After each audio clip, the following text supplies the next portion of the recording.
The emergency room at Metropolitan General Hospital was packed with people. It was Friday evening and the waiting area had barely any empty seats. People coughed, held ice packs to their injuries, and stared at their phones while they waited for their names to be called. Ji-won Park stood behind the nurse's station, her eyes scanning the crowd. She had been working as an emergency room nurse for 5 years, but nights like this still exhausted her. Every few minutes, someone would approach the desk asking when they would be seen. She answered each person with patience, even though she had explained the same thing a dozen times already. The automatic doors slid open, and Ji-won looked up from her computer screen. A tall man in a white coat walked through, his steps confident and loud. Dr. Marcus Whitfield had arrived for his shift.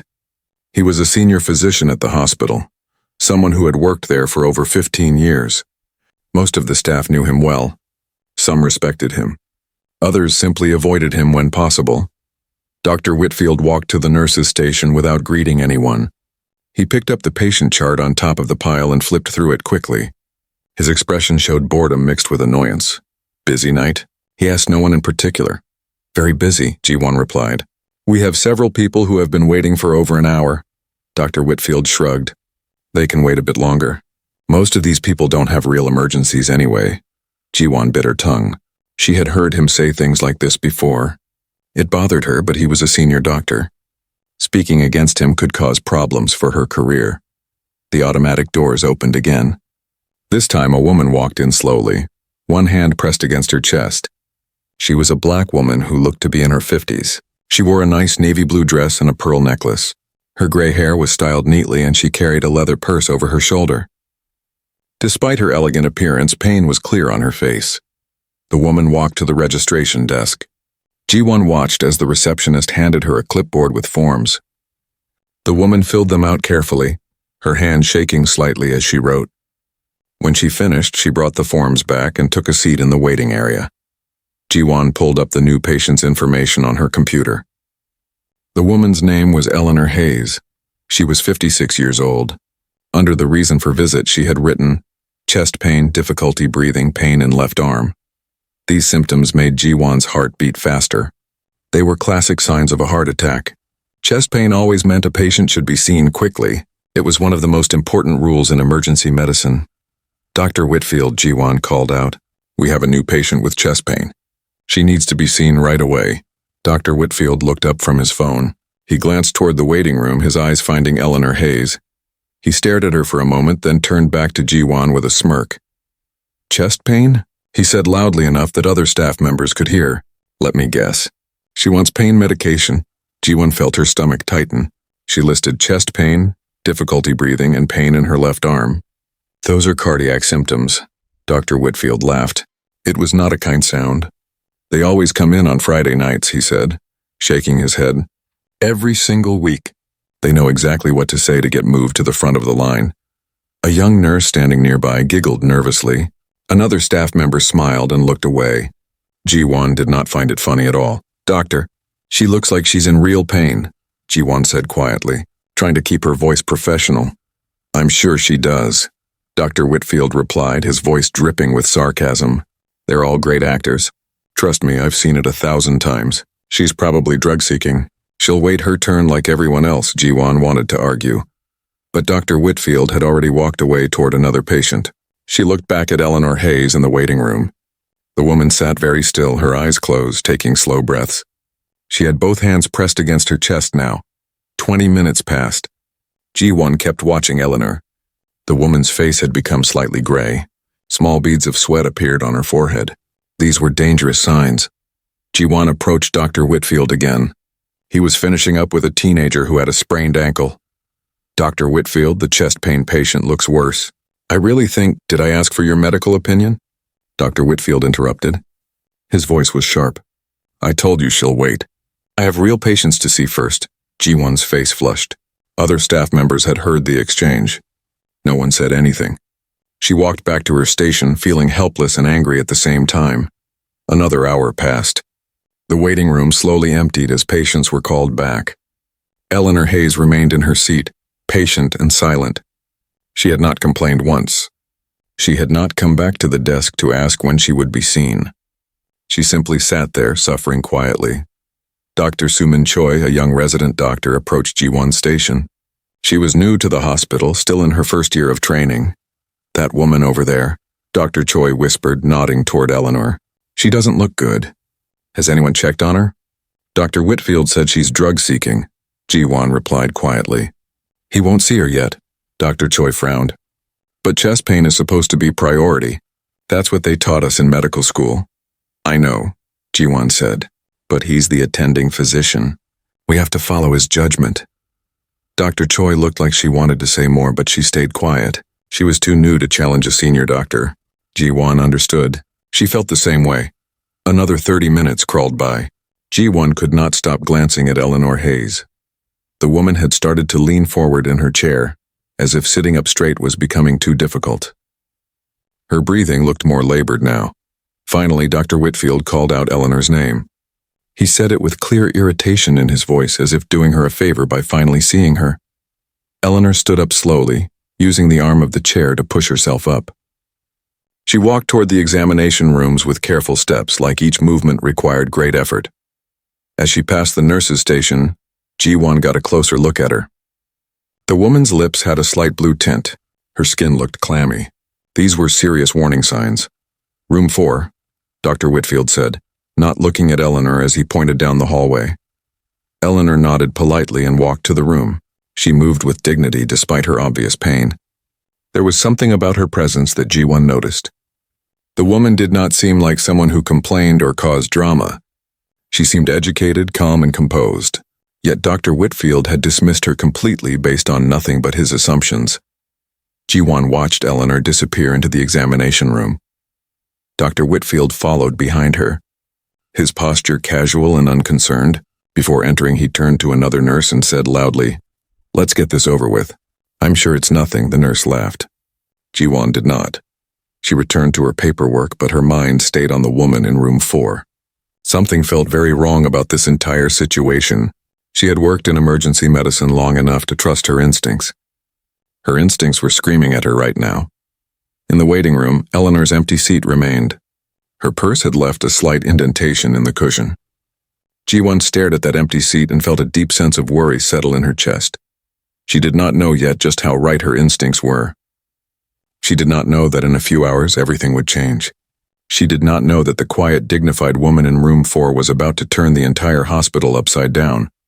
All Ji-won knew was that something was terribly wrong, and nobody was listening. Dr. Whitfield led Eleanor Hayes into examination room 4. The small room had white walls, a narrow bed covered with crinkly paper, and the sharp smell of disinfectant. A blood pressure cuff hung on the wall next to a small sink. Eleanor sat down on the examination table, the paper crinkling beneath her. Dr. Whitfield did not wash his hands. He stood near the door with his arms crossed, looking at Eleanor like she was wasting his time. He did not pull up a chair to sit with her. He did not take out his stethoscope. He simply stood there, his body language showing his complete disinterest. "So," he began, his voice dripping with doubt. "Tell me what brought you in tonight." Eleanor took a slow breath. "As I explained to the nurse, I have been experiencing chest pain for about 2.5 hours now. It started as a pressure in the center of my chest. The pain has spread to my left arm and jaw. I feel short of breath and I have been nauseated.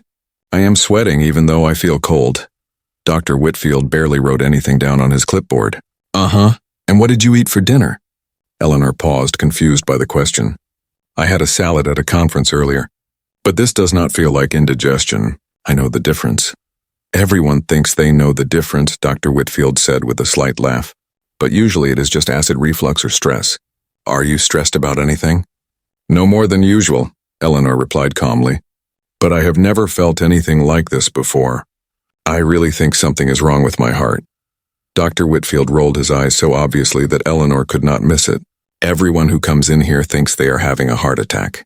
Usually it is nothing. You would be surprised how many people waste our time with gas pains." Through the partially open door, Ji-won could hear the conversation. She stood outside, updating patient charts on a computer cart, but her attention was on examination room 4.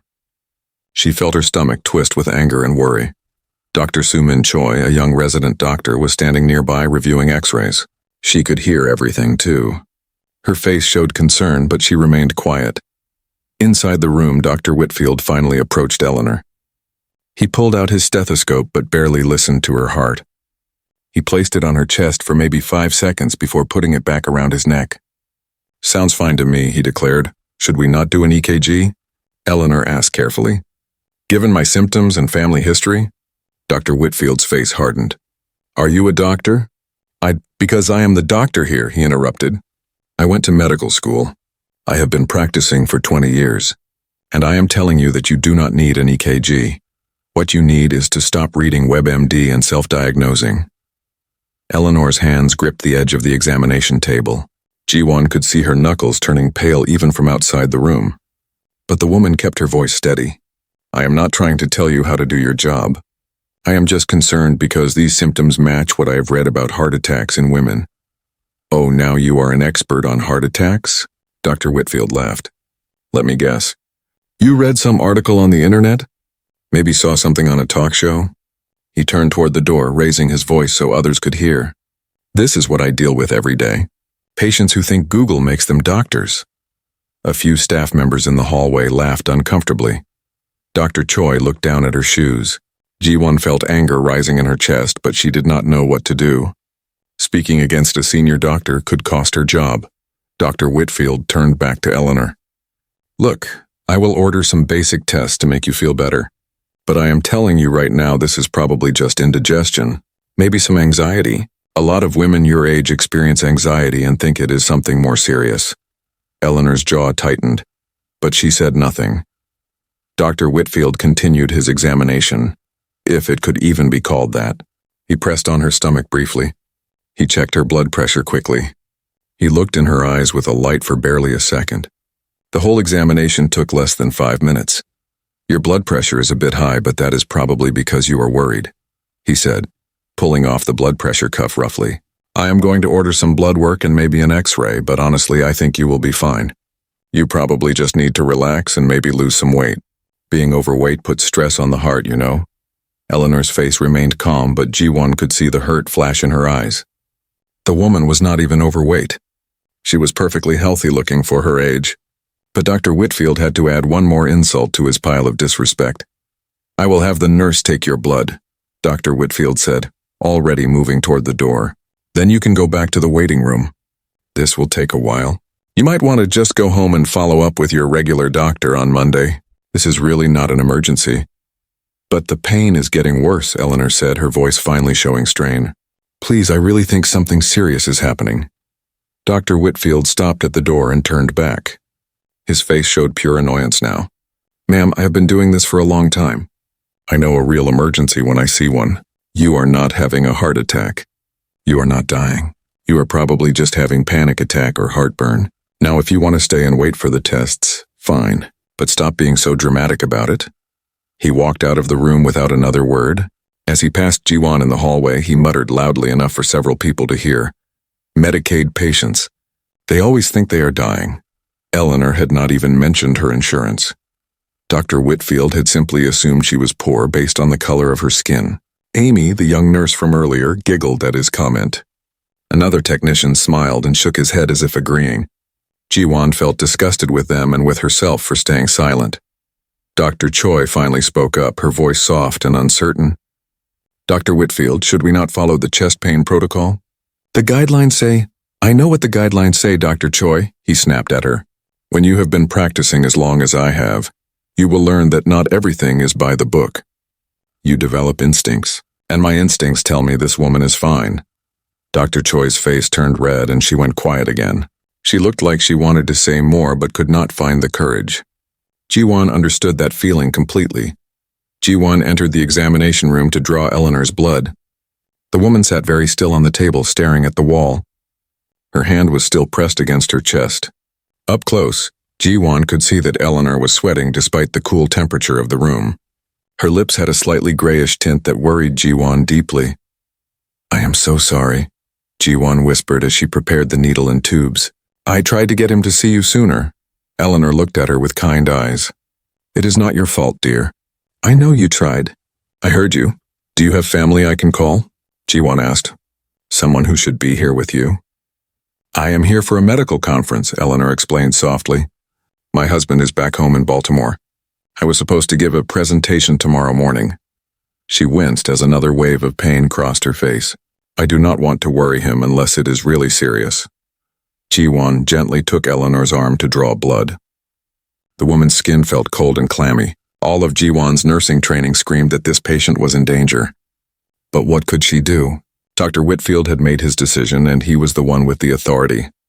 I will get these tests run as quickly as possible, Ji-won promised. Please, if you feel worse, tell me right away. Do not wait, Eleanor nodded. Thank you. You are very kind. Ji-won helped Eleanor down from the examination table and guided her back to the waiting room. The woman walked slowly, holding onto the wall for support. Each step seemed to take great effort. Ji-won wanted to put her in a wheelchair, but she knew Dr. Whitfield would mock her for being overdramatic. Back in the waiting room, Eleanor returned to the same cold seat by the door. Fewer people were there now, but the ones who remained stared at their phones or watched the television mounted in the corner. No one paid attention to the well-dressed woman who was slowly dying in the chair by the door. Ji-won returned to the nurse's station and put Eleanor's blood samples in the pneumatic tube system to send to the lab. She marked them as routine, not urgent, because that is what Dr. Whitfield had ordered. But everything inside her said this was wrong.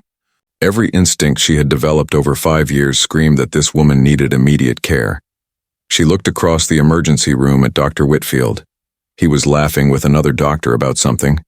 Probably a joke. He had already forgotten about Eleanor Hayes. To him, she was just another complaining patient, another person exaggerating their symptoms for attention or drugs. Ji-won pulled up Eleanor's chart on the computer. She read through the symptoms again. Chest pain radiating to the arm and jaw, shortness of breath, nausea, sweating, family history of heart disease, high blood pressure. These were textbook signs of a heart attack, especially in women. How could Dr. Whitfield not see it? Or did he see it and just not care because of who the patient was? Dr. Choi approached the nurse's station looking troubled. Ji-won, she said quietly, I am worried about that patient. Eleanor Hayes had been sitting in the waiting room for almost 3 hours now. The television in the corner played the evening news, but she could not focus on it. The pressure in her chest had grown from uncomfortable to unbearable. It felt like an elephant was sitting on her ribs, crushing the air from her lungs. Her left arm had gone almost completely numb, and now the pain had spread to her jaw and neck. She knew exactly what was happening to her body. She had spent 30 years studying the human heart. She had written papers about this exact situation. She had lectured to thousands of medical students about these precise symptoms. But sitting here, being dismissed and mocked, she felt powerless. She had tried to explain. She had asked for the right tests, but no one would listen to a middle-aged black woman, no matter how calmly or clearly she spoke. Eleanor thought about calling her husband, Michael. He would be worried when she did not answer her phone. But what would she tell him? That she was sitting in an emergency room being ignored? That a doctor had looked at her and decided she was not worth his time? Michael would be furious. He would want to drive up from Baltimore immediately. But what good would that do? The doctor had made his decision about her before she even opened her mouth. She opened her eyes and looked around the waiting room. There were only 3 other people left now. A teenage boy with his mother, the boy holding an ice pack to his swollen ankle, an elderly man reading a magazine waiting for his wife who was getting stitches somewhere in the back, and a young woman typing on her laptop, occasionally coughing into her elbow. None of them looked at Eleanor. She was invisible to them, just another person waiting for medical care. They had no idea that she was one of the leading heart doctors in the country. They did not know that she had saved hundreds of lives in her career. They could not see that her own life was slipping away with each passing minute. Eleanor's vision started to blur slightly. She felt cold sweat dripping down her back despite the chill from the door. Her breathing became more difficult, like she was trying to breathe through a straw. She reached into her purse for her phone, but her hands were shaking so badly that she dropped it. The phone clattered to the floor, sliding under the chair next to her. At the nurse's station, Ji-won was filling out paperwork when she heard the phone hit the floor. She looked up and saw Eleanor trying to bend down to reach it. The woman's movements were slow and unsteady. Ji-won's heart jumped into her throat. Something was very wrong. Ji-won quickly walked over to the waiting room. "Mrs. Hayes, let me get that for you," she said, kneeling to retrieve the phone.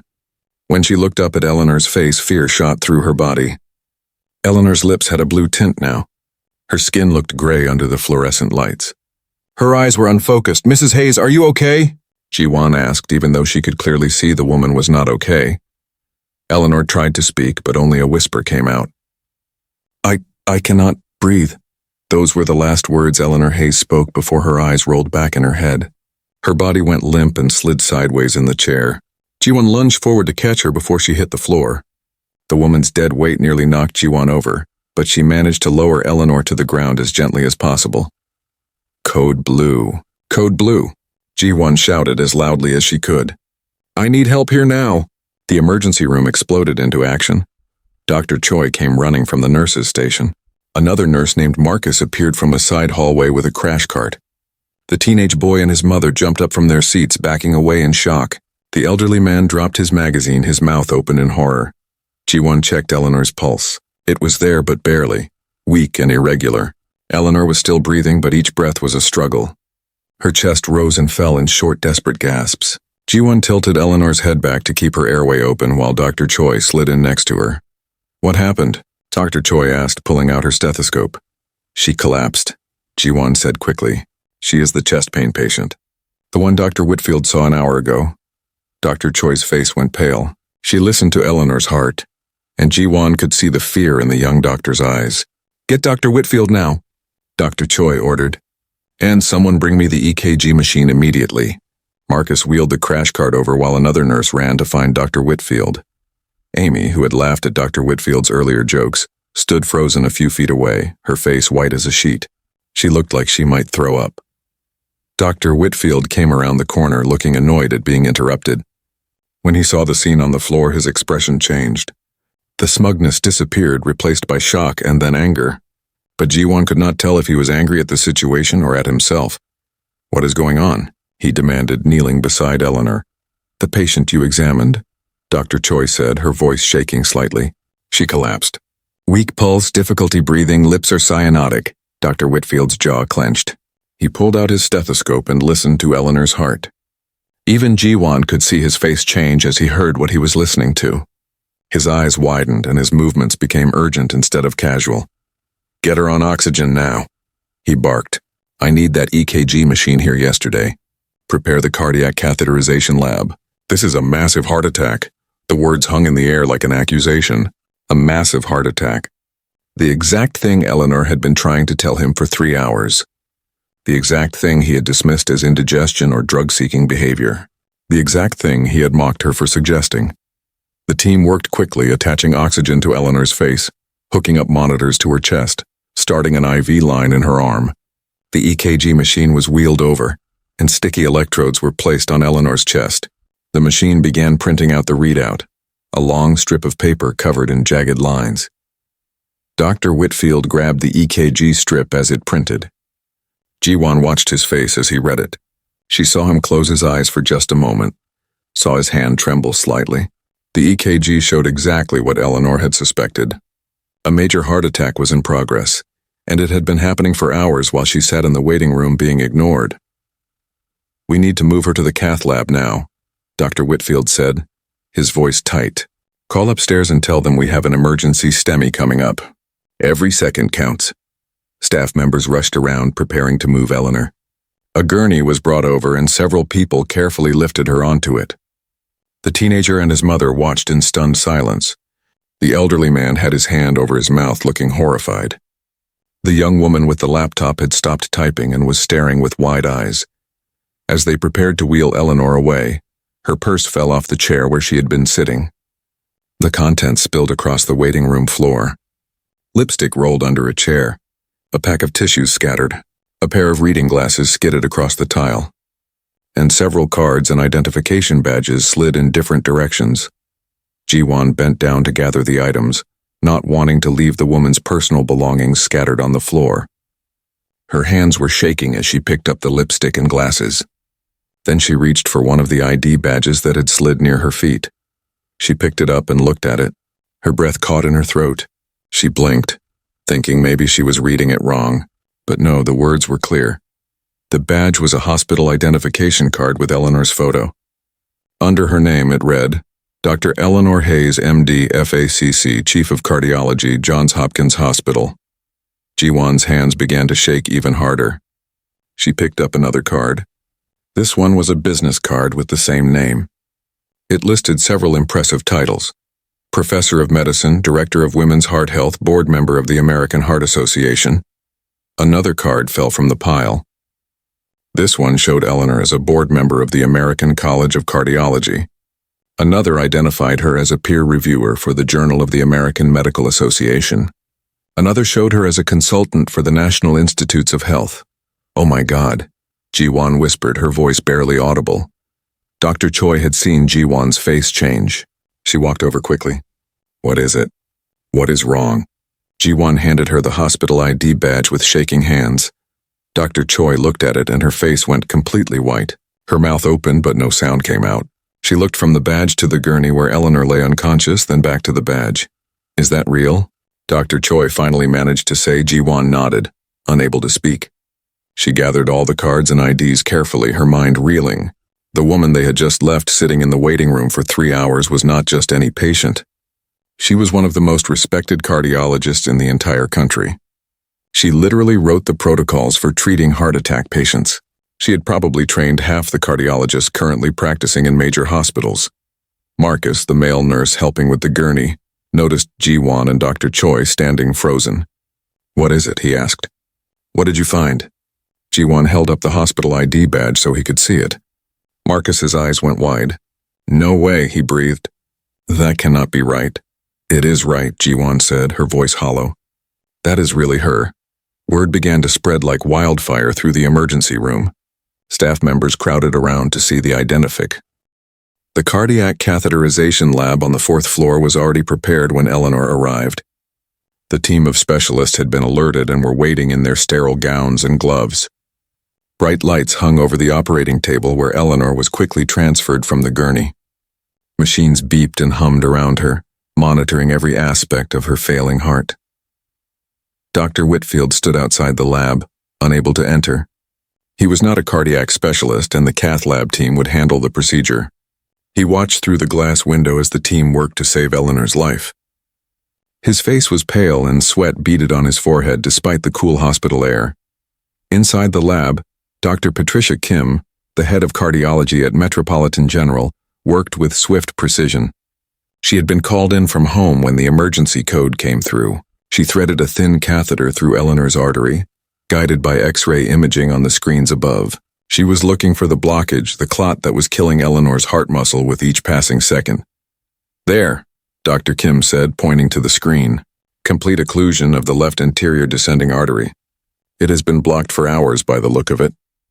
The other doctors in the room exchanged grim looks. The left anterior descending artery was sometimes called the widowmaker, because blockages there were so often fatal. And this one had been completely blocked for at least 3 hours, probably longer. How much damage? One of the assisting doctors asked quietly. Dr. Kim's face was tight with concentration as she worked to clear the blockage. Cannot tell yet, but with this length of time without blood flow, there will be significant muscle death. We just have to hope we got here in time to save enough of the heart. Downstairs in the emergency room, news of what had happened spread through the entire hospital like a virus. Nurses whispered to each other in the hallways. Doctors checked their phones as text messages flew back and forth. Within an hour, everyone on staff knew the story. A world-famous cardiologist had been treated like a drug seeker by Dr. Whitfield. She had been mocked, dismissed, and left to wait with a heart attack because of his prejudice. And now she was fighting for her life in their cardiac cath lab. Lauren Thompson, the hospital administrator, received a phone call at home at 10:30 that night. She was already in her pajamas, about to go to bed, when her phone rang. The head of emergency medicine was on the other end, his voice shaking as he explained what had occurred. Lauren felt her stomach drop as she listened. She asked him to repeat parts of the story because she could not believe what she was hearing. When the call ended, she sat on her bed for a full minute, her mind racing. Then she stood up, got dressed in professional clothes, and drove to the hospital as fast as she legally could. She arrived at 11 o'clock and went straight to the cardiac wing. Dr. Kim was just coming out of the cath lab, pulling off her surgical mask. Her face showed exhaustion and worry. How is she? Lauren asked immediately. Dr. Kim took a deep breath. We cleared the blockage and placed 2 stents. Her heart is beating again on its own, which is good. But Lauren, she has suffered significant damage to her heart muscle. The blockage was complete for too long. If she had been treated when she first arrived, if someone had done an EKG immediately like protocol requires, we could have prevented most of this damage. Lauren closed her eyes and leaned against the wall. Is she going to survive? I think so, Dr. Kim said carefully. But her heart will never be the same. She will need months of recovery. She may never be able to practice surgery again if she does surgical procedures. The physical demands might be too much for her damaged heart. Does she know who she is? Lauren asked. Dr. Eleanor Hayes? From Johns Hopkins? Dr. Kim nodded slowly. I recognized her name on the chart immediately. I have heard her speak at conferences. I have read her research papers. She is one of the giants in our field. Her voice broke slightly, and we almost killed her in our own emergency room. Lauren felt sick. She thanked Dr. Kim and headed down to the emergency room. She needed to see the security footage herself. She needed to understand exactly what had happened and who was responsible. In the security office, Lauren sat with the night supervisor and watched the recordings from the emergency room cameras. She saw Eleanor arrive, calm and dignified despite her obvious pain. She saw Eleanor explain her symptoms clearly to Ji-won at the desk. She saw Dr. Whitfield look at Eleanor and dismiss her without even a proper examination. The footage had no audio, but Lauren did not need to hear the words. She could see everything in the body language. Dr. Whitfield's crossed arms and smirking face. The nurses who laughed. Eleanor's quiet dignity even as she was being humiliated. And then, 3 hours later, Eleanor collapsing in the waiting room. Lauren watched the footage 3 times, her anger growing with each viewing. She made copies of everything and saved them to her secure drive. Then she went to find Dr. Whitfield. He was still on the 4th floor, sitting in a chair outside the cardiac unit. His head was in his hands. He looked up when Lauren approached, and she could see fear in his eyes. He knew his career was over. Dr. Whitfield, Lauren said coldly. My office now. They walked in silence to the administrative wing. Lauren's office was on the 3rd floor, a large room with windows overlooking the parking lot. She closed the door behind them and gestured for Dr. Whitfield to sit. He sank into the chair like his legs could not hold him anymore. Tell me exactly what happened tonight, Lauren said, sitting behind her desk. Every detail. Dr. Whitfield tried to explain, but his words came out jumbled and defensive. He talked about how busy the emergency room was. He mentioned that chest pain patients come in all the time and most of them are fine. He tried to justify why he made Eleanor wait. Did you know she was a doctor? Lauren interrupted. No, he said quickly. She never told me. She should not have had to tell you, Lauren said sharply. Every patient deserves proper care regardless of who they are. But tell me, Dr. Whitfield, did the color of her skin affect how you treated her? Dr. Whitfield's face turned red. No. I treat all patients the same. Lauren pulled out her laptop and turned it around to show him the security footage. This is you treating all patients the same? Making jokes about drug seekers? Refusing to follow chest pain protocols? Mocking a woman who is having a heart attack? Dr. Whitfield could not look at the screen. He stared at his hands in his lap. I made a mistake, he whispered. A mistake? Lauren's voice rose. Dr. Whitfield, you nearly killed one of the most respected cardiologists in the country because you decided based on looking at her that she was not worth your time. How many other patients have you treated this way? How many other people have suffered because of your prejudice? I do not know what you want me to say, he said, his voice cracking. I want you to be honest, Lauren replied. Would you have treated her differently if she had been white? The silence that followed answered the question. Dr. Whitfield's inability to immediately say no told Lauren everything she needed to know. You are suspended effective immediately, Lauren said. With pay pending a full investigation. You will not see patients. You will not enter the emergency room. You will surrender your hospital credentials to security before you leave this building tonight. Dr. Whitfield looked up, panic in his eyes. Lauren, please. I have worked here for 15 years. I have a family. I made one mistake. One mistake that we know about, Lauren corrected him. But I am willing to bet this is not the first time. I am going to review every single patient complaint filed against you. I am going to interview every staff member who has worked with you, and I'm going to find out how many other people you have harmed with your bias." She stood up, signaling the meeting was over. "The medical board will be notified tomorrow morning. They will conduct their own investigation. If Dr. Hayes survives, and I pray she does, she will have every right to sue you and this hospital. Your actions tonight may have destroyed your career, and they have certainly put this hospital's reputation at risk." Dr. Whitfield stood on shaky legs. He looked like he had aged 10 years in the past hour. He opened his mouth to say something, then closed it. There was nothing he could say that would make this better. After he left, Lauren sat back down at her desk and put her head in her hands. She felt exhausted and furious and heartbroken all at once. How had this happened in her hospital?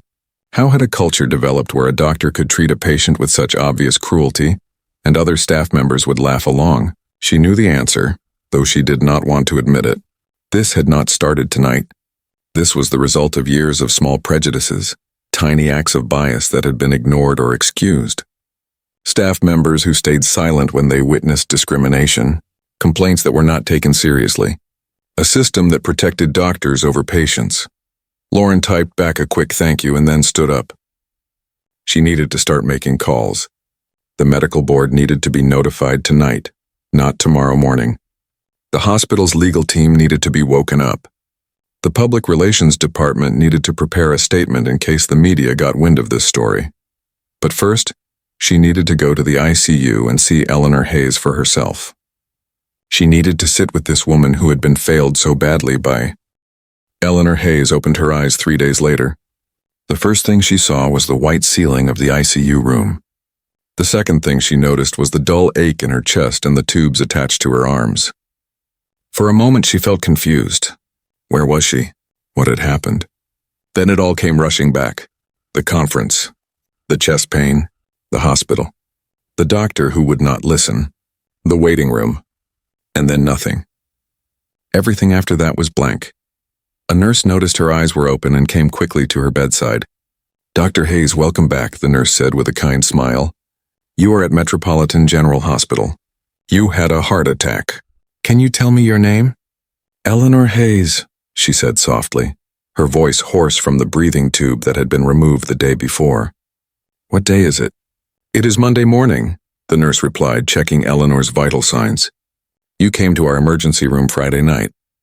Do you remember any of that?" Eleanor closed her eyes. "I remember," she whispered. "I remember all of it." Within minutes, Dr. Kim was in the room. She pulled up a chair next to Eleanor's bed and took her hand gently. "Dr. Hayes, I am Patricia Kim, head of cardiology here. I performed your catheterization procedure." "How are you feeling?" "Tired," Eleanor said. "And like I was hit by a truck." Dr. Kim smiled sadly. "That is accurate. You had a massive heart attack. The left anterior descending artery was completely blocked. We cleared the blockage and placed 2 stents, but you suffered significant damage to your heart muscle because of the delay in treatment." Eleanor's medical mind understood immediately what that meant. Permanent heart damage, reduced cardiac function, months or years of recovery. Her life would never be the same. How bad? Eleanor asked quietly. Dr. Kim did not sugarcoat it. "Your ejection fraction is currently at 35%. That is well below normal. With cardiac rehabilitation and medication, we hope to improve that, but you will always have some level of heart failure now." Eleanor felt tears slip down her cheeks. She had spent her entire career helping other people avoid this exact fate, and now it had happened to her because someone judged her by her appearance instead of her symptoms. "I know what happened in the emergency room," Dr. Kim said softly. "The whole hospital knows. I am so deeply sorry for how you were treated. It should never have happened." Before Eleanor could respond, there was a knock on the door. Lauren Thompson entered, looking nervous and apologetic. "Dr. Hayes, I am Lauren Thompson, the hospital administrator. I cannot tell you how sorry I am for what happened to you here. May I speak with you for a moment?" Eleanor nodded, wiping her tears. Lauren pulled up another chair and sat down. "I have spent the past 3 days investigating everything that occurred Friday night," Lauren began. "Dr. Whitfield has been suspended pending a full medical board review. Several other staff members who participated in or laughed at his comments have been formally reprimanded. We are implementing immediate changes to our emergency room protocols." "It is not enough," Eleanor said quietly. Lauren nodded. I know, that is why I am here. I want to know what you think should happen. What would make this right? Eleanor took a moment to gather her thoughts. Her mind was still foggy from medication, but her thoughts were clear on this matter. This was not just one doctor having a bad day, she said. This was systemic racism. This was implicit bias that is baked into healthcare. I am a doctor myself, and I was treated like I was worthless. How many other patients, people without my credentials and knowledge, have been treated this way? How many have died because their symptoms were dismissed? That is exactly what we need to find out, Lauren said. And we need to change it. Over the next hour, Eleanor and Lauren talked about systemic changes, mandatory bias training for all staff, patient advocates in the emergency room, protocols that could not be ignored regardless of a doctor's personal judgment, regular audits of patient complaints sorted by race and gender, anonymous reporting systems for staff who witnessed discrimination. I want to help, Eleanor said. Once I recover, I want to help implement these changes. Not just here, but everywhere. Lauren's eyes lit up. You would do that? After what happened to you here? Especially because of what happened to me here, Eleanor replied. If this can happen to me with all my knowledge and credentials, imagine what happens to people who do not have those protections. People who do not know the medical terms or the right questions to ask. People who are afraid to speak up because they have been dismissed and belittled their entire lives. By that afternoon, word had spread that Eleanor was awake and talking. Visitors began arriving. Dr. Kim came back with flowers from the cardiology department. Ji-won came in on her day off crying and apologizing. Eleanor hugged her and told her she had nothing to apologize for. You tried to help me, Eleanor said. You saw what was happening and you tried to change it. That takes courage. Dr. Choi came by as well, looking ashamed. I should have spoken up louder, she said. I am a doctor. I had more authority than the nurses, but I still stayed quiet. I will never forgive myself for that. Eleanor took her hand. You are young and still learning. The system makes it hard to speak up against senior doctors. But promise me you will never stay silent again when you see something wrong. Dr. Choi nodded, tears in her eyes. I promise. Never again. Eleanor's husband Michael arrived that evening, having driven up from Baltimore as soon as he heard she was awake. He broke down crying when he saw her, holding her hand and pressing it to his face. They called me Saturday morning, he said through his tears. They told me you had a heart attack and almost died. I have been sitting in that waiting room for 2 days, terrified I was going to lose you.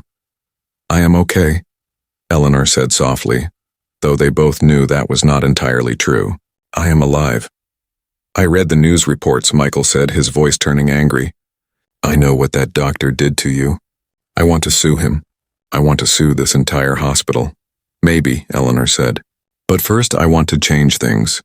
Lawsuits might punish them, but I want to make sure this never happens to anyone else. Over the next week, as Eleanor slowly recovered, the story began to leak to the media. At first, it was just local news stations picking up the story, but then national news outlets got interested. A famous doctor nearly dying because of racist treatment in an emergency room was exactly the kind of story that sparked conversations across the country. Reporters called the hospital constantly. Some managed to get interviews with staff members who had witnessed the incident. The story went viral on social media. People shared their own experiences of being dismissed by doctors, of having their pain ignored, of being treated as if they were lying or exaggerating. Eleanor's phone, once the nurses returned it to her, was flooded with messages. Colleagues from across the country reached out to offer support. Former patients she had treated wrote to tell her how sorry they were. Medical students she had taught sent messages saying they would honor her by being better doctors.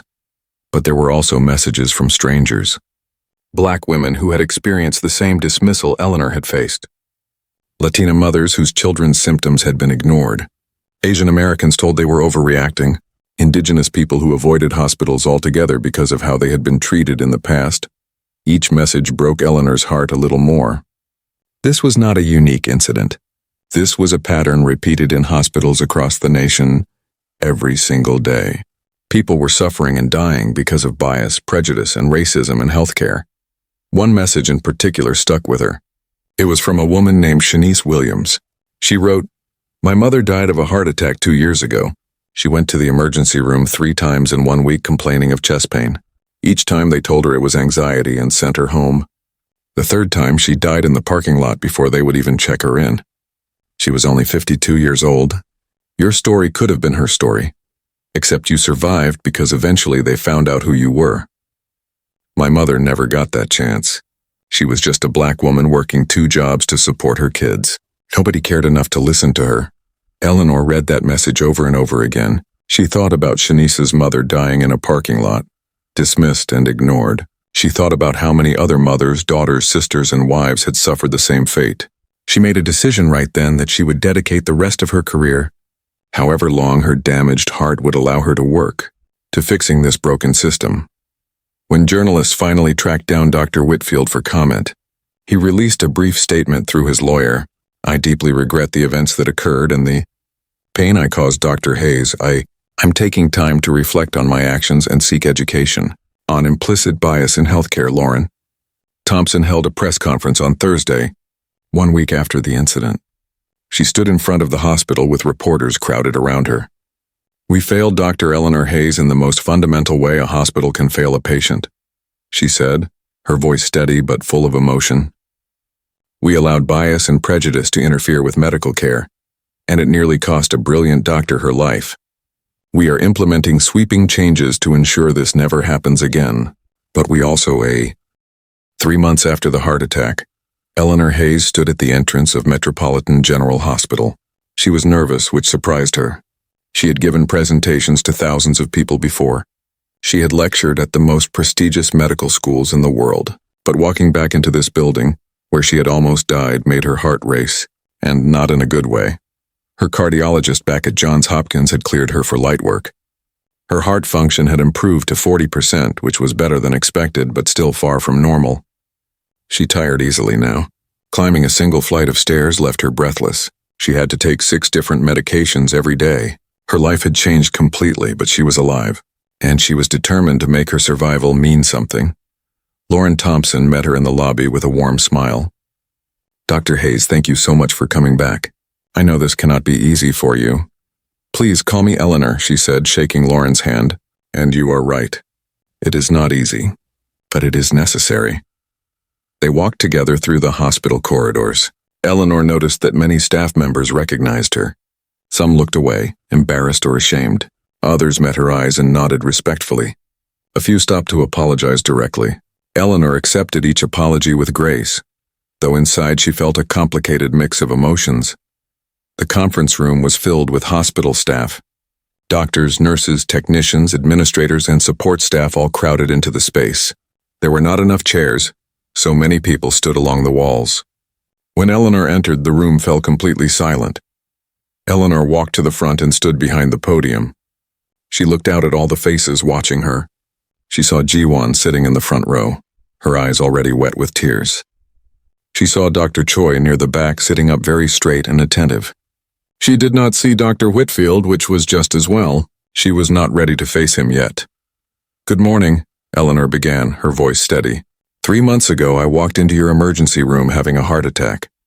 I told the doctor my symptoms clearly. I asked for the right tests, but I was not treated like a patient in crisis.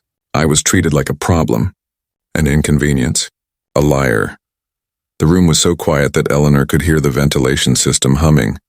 I am not here to shame anyone, Eleanor continued. I am not here to point fingers or demand apologies. I have received plenty of apologies. What I want is change, real, lasting change that will save lives.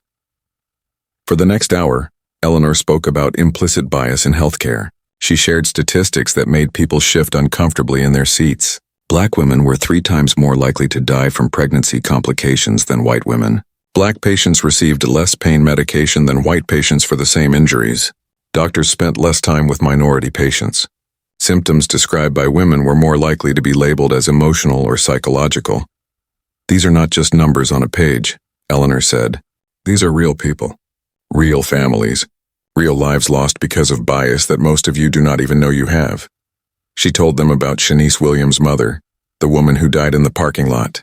She told them about the hundreds of messages she had received from people who had been dismissed and ignored. She told them about the research showing that even well-meaning doctors who genuinely believed they treated everyone equally, showed bias in their treatment decisions. I am a doctor, Eleanor said. I have the credentials. I have the knowledge. I knew exactly what was happening to me, and still I was ignored. If it can happen to me, imagine what happens to people without my advantages. People who do not know the medical terms, people who have been taught their entire lives not to trust their own perceptions, people who are afraid to speak up because they have been dismissed so many times before. When Eleanor finished speaking, there was a long moment of silence. Then Jiwon started clapping. Others joined in, and soon the entire room was applauding. But Eleanor did not want applause. She wanted action. Starting today, Lauren announced when the applause died down, this hospital is implementing a comprehensive anti-bias training program. Every staff member, from janitors to surgeons, will participate. This is not optional. This is not a one-time workshop that everyone forgets about next week. This will be ongoing education, regular check-ins, and accountability measures. Over the next few weeks, the changes at Metropolitan General Hospital were dramatic. New protocols were put in place for the emergency room. Every patient complaining of chest pain, regardless of how the doctor perceived them, had to receive an EKG within 10 minutes. No exceptions. Second opinions were required for any patient who requested one. Patient advocates were stationed in the emergency room to help people who felt they were not being heard. Eleanor worked with Lauren and a team of consultants to develop the training program. They created scenarios based on real patient cases. They brought in actors to play patients, allowing staff members to practice recognizing their own biases in real time. They showed the security footage from Eleanor's visit with her permission, so people could see how bias actually looked in practice. The training sessions were uncomfortable. Many staff members became defensive. Some insisted they did not have any biases.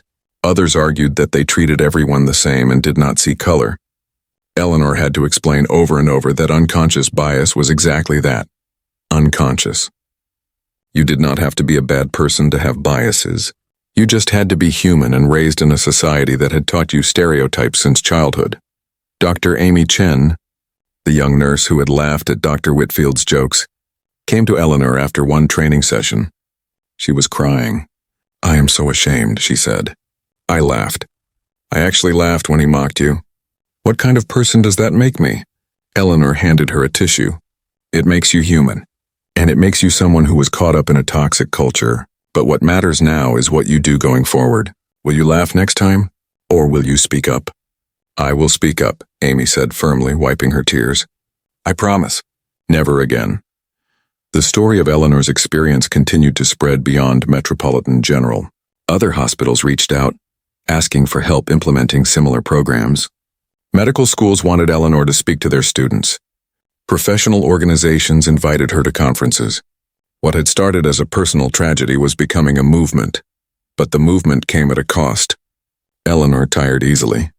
Her damaged heart could not handle the stress and travel the way it used to. She had to turn down many speaking requests. She had to rest frequently. She had to accept that her body had limitations now that it did not have before. 4 months after the incident, Eleanor was invited to give a keynote speech at the American Heart Association's annual conference. It was held in Chicago, and the auditorium was packed with thousands of cardiologists and cardiac nurses. Eleanor stood on the stage looking out at her peers and felt the weight of the moment. "I have spent my career studying the heart," she began. "I know every chamber, every valve, every electrical pathway. I can describe in detail exactly how a heart attack damages cardiac muscle. I can draw you diagrams of coronary arteries. I can recite treatment protocols from memory." She paused, her hand unconsciously moving to her chest. "But until 3 months ago, I did not really understand what it feels like to be a patient whose heart is failing, while the people who are supposed to save you decide you are not worth their time." The audience was completely silent, hanging on her every word. We talk about medicine as if it is purely scientific, evidence-based, objective. But medicine is practiced by humans, and humans have biases. Those biases kill people. They killed Shanice Williams' mother. They almost killed me. And they are killing patients in hospitals across this country right now, today, as I speak to you. Eleanor spent the next 45 minutes presenting data, sharing stories, and challenging her colleagues to examine their own practices. She did not sugarcoat anything. She showed them the ugly truth about racial disparities in cardiac care. She presented research showing that Black patients were less likely to receive life-saving treatments like catheterization and bypass surgery. She shared survival statistics that should have made everyone in the room angry. When she finished, the standing ovation lasted 5 full minutes. People were crying openly.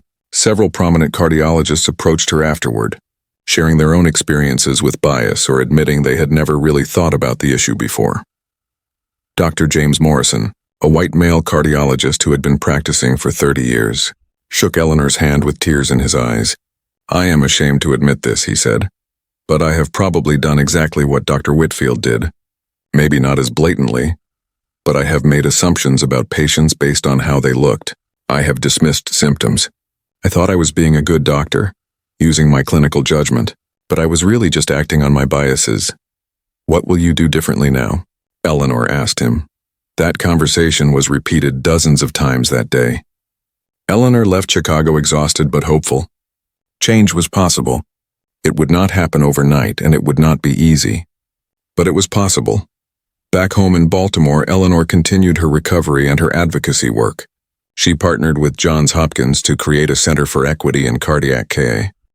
1 year after the heart attack, Eleanor returned to Metropolitan General Hospital for a very different reason. The hospital was dedicating a new center in her honor, the Eleanor Hayes Center for Healthcare Equity. It was housed in a renovated wing of the building, with bright windows, comfortable meeting rooms, and state-of-the-art technology for training and simulation. Eleanor stood outside the building, looking up at the sign with her name on it. It felt surreal. A year ago, she had almost died in this place.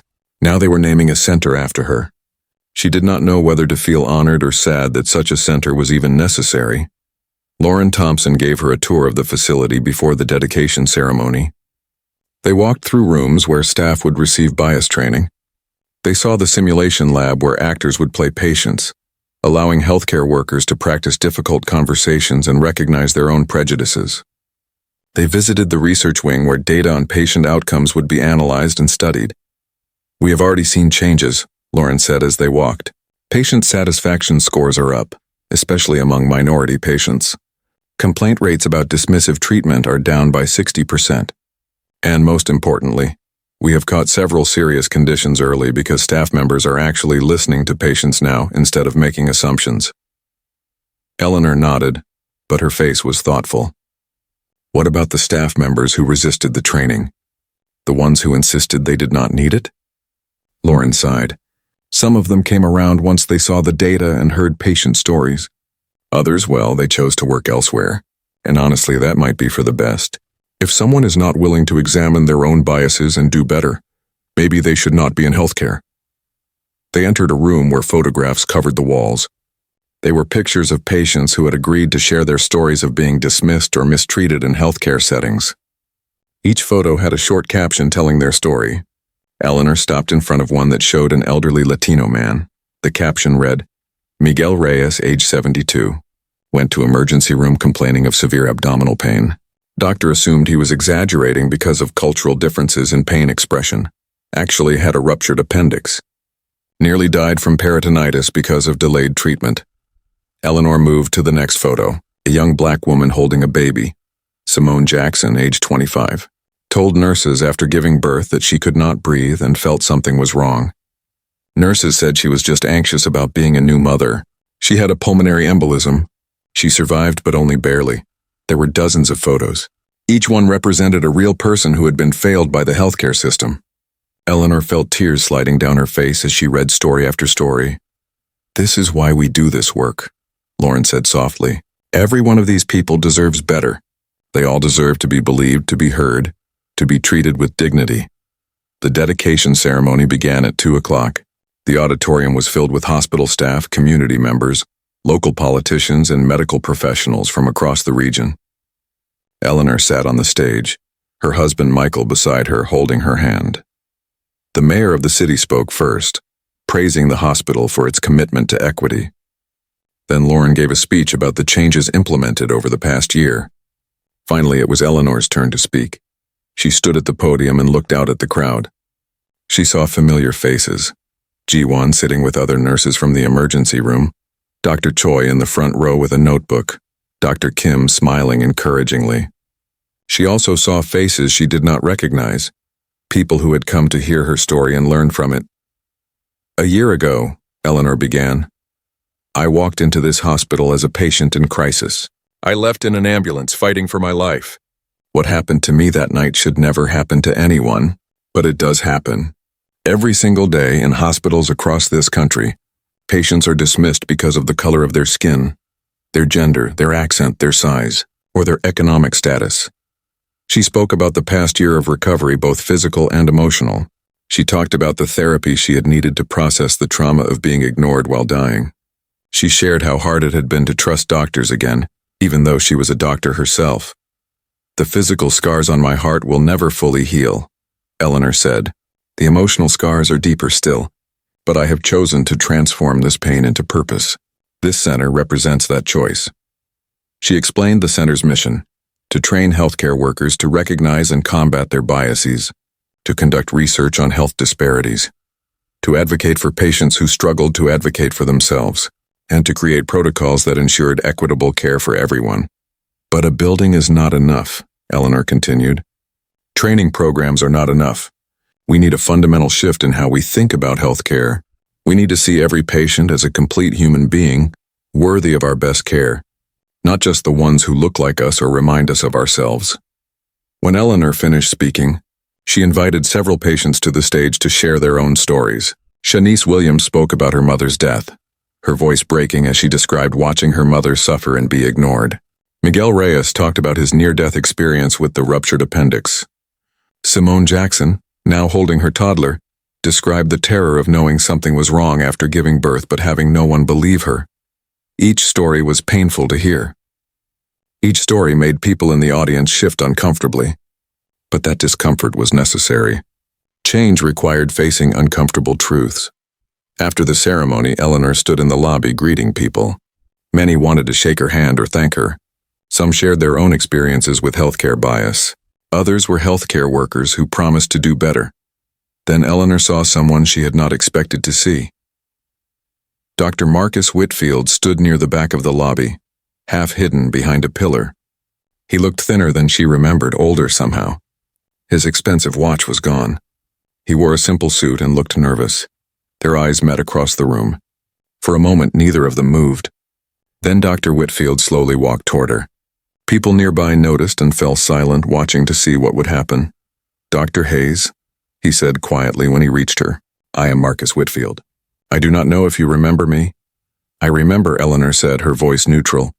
I came because I needed to see this. He gestured around at the center. I needed to see what my actions led to. I have spent the past year in therapy and bias training. I have been working with a coach to understand my prejudices and where they came from.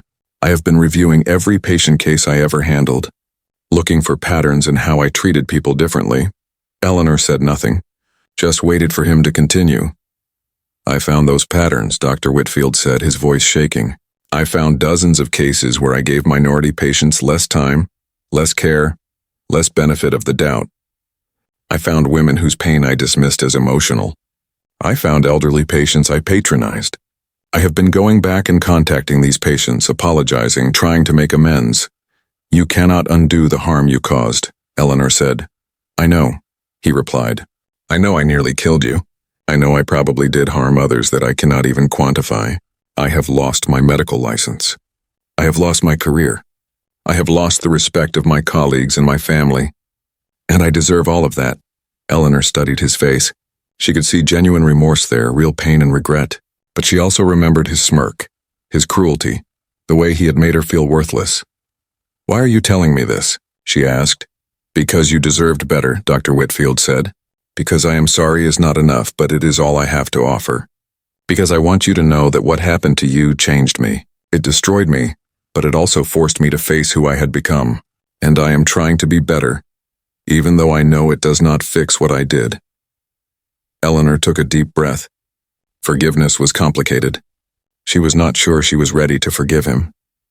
Maybe she never would be, but she also understood that holding on to anger would only hurt her, not him. I accept your apology, Eleanor said carefully, but accepting an apology is not the same as forgiveness. You have a lot of work to do, and it is work you will need to do for the rest of your life. I understand, Dr. Whitfield said. Thank you for listening to me. That is more than I deserve. He turned to leave, but Eleanor stopped him. "Dr. Whitfield?" He turned back. "Use what you learned," Eleanor said. "Tell your story to other doctors. Help them see what bias looks like before they make the same mistakes you made. Your voice, as someone who did harm and faced consequences, might reach people that mine cannot."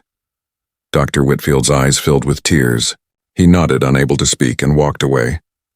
Michael put his arm around Eleanor. "That was very generous of you," he said. "It was not generosity," Eleanor replied. "It was strategy. If his story can prevent even one other person from being treated the way I was treated, then it is worth listening to him." The dedication ceremony was covered by national news outlets. Eleanor's story, which had gone viral a year earlier, was back in the headlines. This time the focus was on the positive changes, the hope for the future, the possibility of transformation. Other hospitals began reaching out, asking for help creating their own equity centers. Medical schools requested Eleanor's curriculum for training students about bias. Insurance companies wanted to know how to measure and improve. 2 years after the heart attack, Eleanor Hayes stood on the stage at the National Medical Association's annual conference. The ballroom was filled with thousands of doctors, nurses, and healthcare professionals. This was one of the largest gatherings of Black medical professionals in the country, and Eleanor had been invited to give the keynote address. She looked different now than she had 2 years ago. Her hair had more gray in it, which she no longer bothered to color. She had lost weight after the heart attack, and she had never quite gained it all back. She walked a bit slower and had to use the elevator instead of stairs. But her eyes were bright with purpose and her voice was strong when she spoke. 2 years ago, I nearly died because someone looked at me and decided I was not worth saving, Eleanor began. That doctor saw a middle-aged Black woman and made assumptions. He decided I was probably looking for drugs. He decided I was exaggerating. He decided I was wasting his time, and those decisions almost cost me my life. The audience was completely silent, every eye on her. But I am not here tonight to talk about that doctor. I have talked about him enough. Tonight, I want to talk about the thousands of patients who did not survive, the ones whose stories we will never hear because they are no longer here to tell them. Eleanor spoke about her research from the past 2 years. Working with the Eleanor Hayes Center for Healthcare Equity, she had conducted a nationwide study examining patient outcomes based on race. The results were staggering and heartbreaking. Black patients are 40% less likely to receive appropriate cardiac care than white patients with the same symptoms, Eleanor said, her voice heavy with emotion. They wait longer in emergency rooms.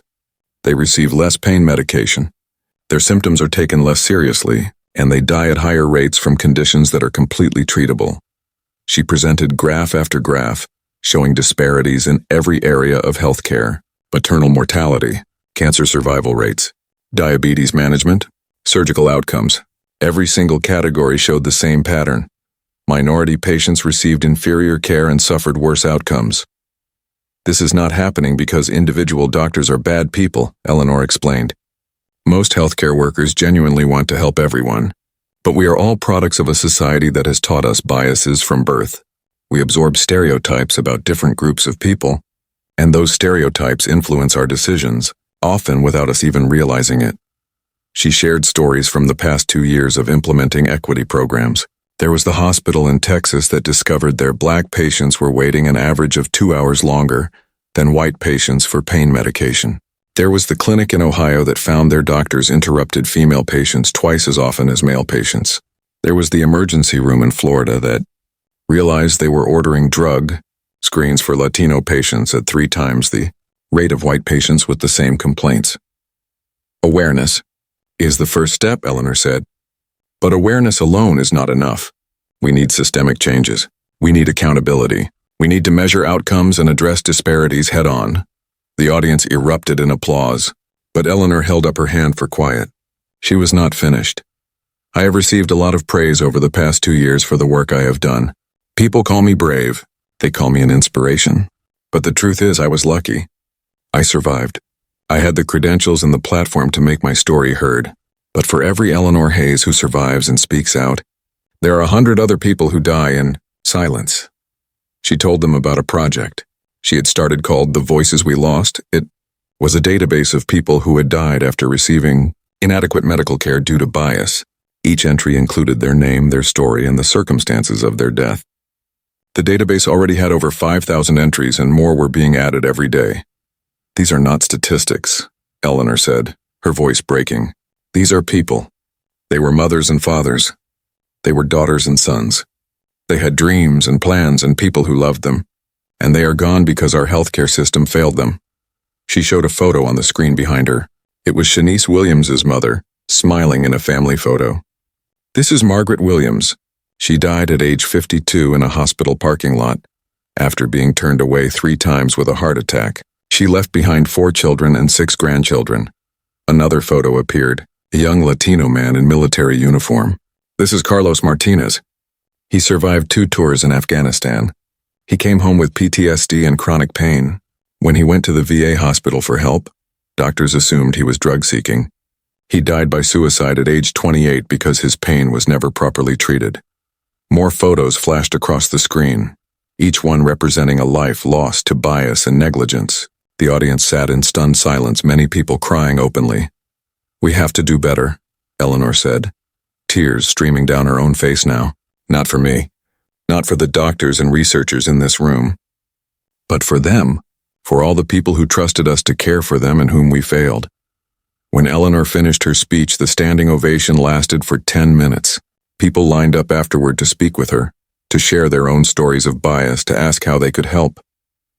Eleanor stayed for hours, listening to every story, thanking everyone for their commitment to change. That night, alone in her hotel room, Eleanor video called her husband, Michael.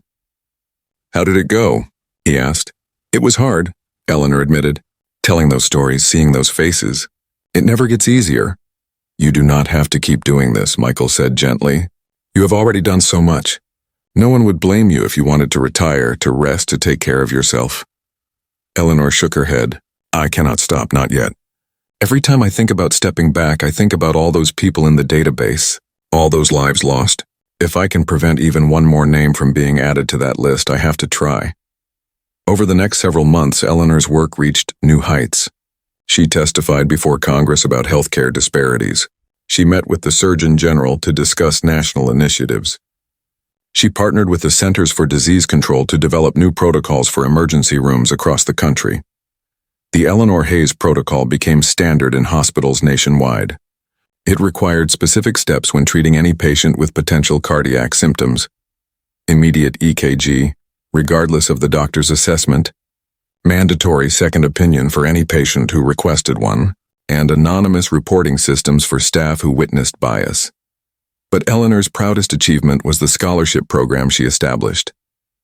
The Eleanor Hayes Scholarship for medical students provided full tuition for students from underrepresented communities who committed to practicing in underserved areas.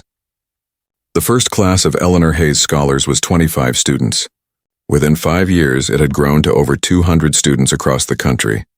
Eleanor made a point of meeting with each new class of scholars. She told them her story, but more importantly, she listened to their stories. She heard about the barriers they had overcome to get to medical school. She learned about the communities they came from and the communities they hoped to serve. One young woman, a Black student named Kendra who had grown up in poverty, told Eleanor, "My grandmother died of breast cancer because she was too afraid to go to the doctor. She had been treated so badly in hospitals her whole life that she would rather die at home than face that again.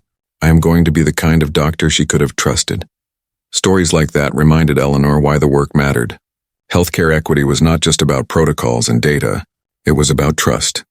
It was about making sure every person, regardless of their race or background, felt safe seeking medical care. 3 years after the heart attack, Eleanor was awarded the Presidential Medal of Freedom for her work in healthcare equity.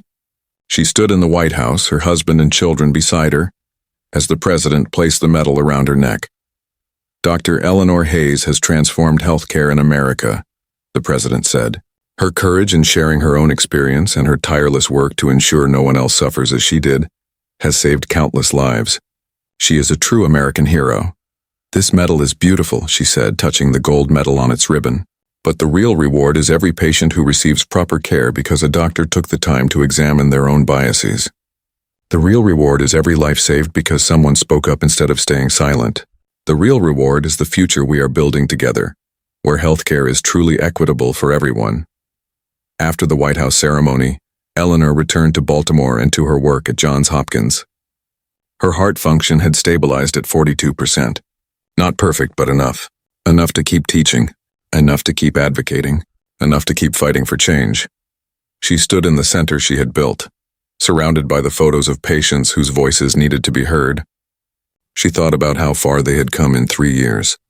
Hundreds of hospitals had implemented equity programs. Thousands of healthcare workers had received bias training. Countless patients had received better care because of the changes that had been made. But she also knew how much work remained. Disparities still existed. Bias still operated.